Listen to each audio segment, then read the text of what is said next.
మీకు ఇక్కడ చూస్తుంటే నాన్ వెజ్లో కనిపిస్తుంది కదండి, కాదండి ప్యూర్ వెజ్. మనకి అరటికాయ ఫ్రై అనమాట. చాలా టేస్టీగా ఉంటుంది. సింపుల్గా ఇలా ట్రై చేయండి.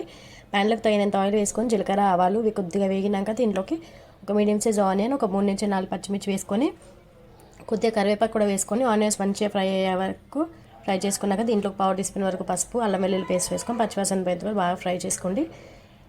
ఇలా బాగా ఫ్రై చేసుకున్నాక దీంట్లో చిన్న చిన్న కట్ చేసుకున్నానండి అరటికాయని పైన అంతా తురిమేసి ఇలా చిన్న చిన్న కట్ చేసుకొని పెట్టుకోండి.